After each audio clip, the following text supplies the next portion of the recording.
र हजुरहरूलाई म यस्ता विशेष मान्छेहरूलाई देखाउँछु कि जुन चाहिँ धान पहिलोचोटि एक्सपिरियन्स लिँदा हुनुहुन्छ कि हाम्रो मित्रहरूले यो बिटा भन्ने चाहिँ उहाँको अझ फर्स्ट अनुभव होइन। अनि रिजन मित्र अझ हजुरलाई फर्स्ट टाइम बिटा बन्दाखेरि चाहिँ कस्तो अनुभव भइरहेछ हौ, हल्का सेयरिङ दिइदिनुहोस् न हौ। यस्तो रमाइलो भएछ कि हजुर अब हामी बाँध्नुमा एकदम गाह्रो नि, यता पासिरहेछ। हजुर पाछिरहेछ हजुर भनेपछि अहिले पारा आउँदैछ नि होइन बन्नलाई त 90% 99ले 1%मा अड्किरहेको छु म। 1% है 1% यो जुन हाम्रो यो मेलो सकेपछि ट्याक्कै 100% चाहिँ तपाईँले आउँछ होला है। अहिले कम्प्लिट हुन्छ जस्तो लाग्छ। मलाई भन्दा पनि बढी उहाँलाई आउँछ नि। उहाँ पनि हुनुहुन्छ हाम्रो अर्को नि हाम्रो डाँडामा हुनुहुन्छ उहाँ।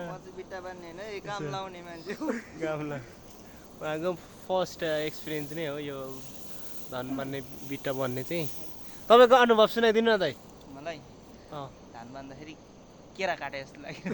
केरा काटे जस्तो केरा चाहिँ कसरी काट्छ? केरा त एउटा हातले मात्रै काट्छ। तपाईँको चाहिँ हात पाछिएन? छैन, अलिअलि मात्र। अलिअलि मात्रै है। उहाँले पनि धेरै गर्नुभएको छ नि बिचरा, माथिको सबै हामी सकेर यहाँ आएको छौँ अर्को ठाउँमा होइन। अनि डाँडामा चढेर चाहिँ मेलो हेर्दै हुनुहुन्छ उहाँले, त्यसैले चाहिँ उहाँले डाँडा चढ्नुभएको माथितिर नै हुनुहुन्छ हाम्रो भन्दै। अझ हाम्रो यो मेलो चाहिँ सक्ने टार्गेटमा छ, सक्नुपर्छ नि दाइ बिटा बानेर। सकिसक्यो नि, कडा बन्नु थालिसक्नुभयो। मैले ट्रेनिङ दिएको थिएँ, अझ यति राम्रो बन्नु भएको छ होइन। साना साना मुट्टाहरू यस्तो दामी क्युट जसले नि पसाल्नु सक्ने। लाइसेन्स लिनु आँटिसक्यो भन्दै अझको मेरो बिटा बन्ने कार्यक्रम पनि अझै आधी नै छ। सबै सकेपछि हजुरलाई फेरि देखाउन छु यता। Okay by by. Finally guys हाम्रो चाहिँ मुठा बन्ने फाइनल भएको छ होइन, मैजरी भएको छ। तपाईँको फेरि एक्सपिरियन्स सुनाइदिनु न। अब हामीले मेलो पनि सक्यो होइन, 100% भयो होला नि त। अघि त 99% भन्दै हुनुहुन्थ्यो। पास गरेँ मैले। अन्तिम मुठा चाहिँ यो मेरो। अन्तिम मुठा हेर्नु, अन्तिम मुठामा नि यस्तो स्पेसल भएको छ होइन। मुन्टा पनि जता फर्काउनु पर्ने त्यतै फर्केको छ होइन। मुट्टा पनि एकदम सानो क्युट। ल धन्यवाद, धेरै धेरै धन्यवाद। हाम्रो समित दाइलाई पनि धेरै धेरै बधाई धन्यवाद। हाम्रो छ्यामालाई पनि धेरै धेरै धन्यवाद। नमस्ते भन्नु न।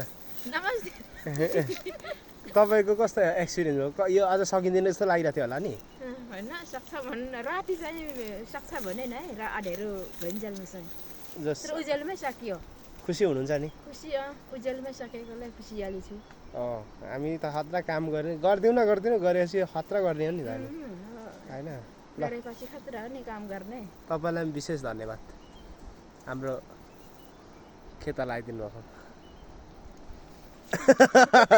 चुपचाप हुनुहुन्छ त। उहाँलाई पनि हुनुहुन्छ यहाँ, उहाँले पनि राम्रो गर्नुभएको छ। तर अलिक ढिलो आएर नत्र अघि सकिने हो। विमला चाहिँ अलिक ढिलो आएको थियो कि यसमा चाहिँ मेरो मेलोको देखाउने बाँकी छ। हेर्नुहोस् पर जङ्गलदेखि होइन लिएर चाहिँ यता अब धन हाम्रो बिचमा चाहिँ हाम्रो काटेर पनि अब हामीले चाहिँ मुठामा बानिसक्यो हो। अब चाहिँ हाम्रो भोलि दाइ हुनेछ है त गाइज। फेरि भोलिको म भिडियो फेरि यसरी नै हजुरलाई देखाउने छु है गाइज। अब हाम्रो रेस्ट आजको लागि हाम्रो काम सक्यो। बाहिरको काम चाहिँ अब घरको काम चाहिँ फेरि गर्नुपर्छ। गाउँघरमा साह्रै रमाइलो हुन्छ होइन। काम चाहिँ गर्नु पऱ्यो, कामै काम हुँदो रहेछ क्या होइन। त्यस कारण चाहिँ गाइजहरू नि जसले चाहिँ गाउँघरको केटो ठिक छ भन्नुहुन्छ नि, पहिला नम्बरमा केटाहरू हेर्नुभन्दा चाहिँ काम चाहिँ सिकिहाल्नुहोस् ल। फेरि यस्तो काम गर्नुपर्दाखेरि पछि पछुताउनु पर्छ नि फेरि भन्दै म हजुरहरूबाट बिदा हुन चाहन्छु। हस् धन्यवाद।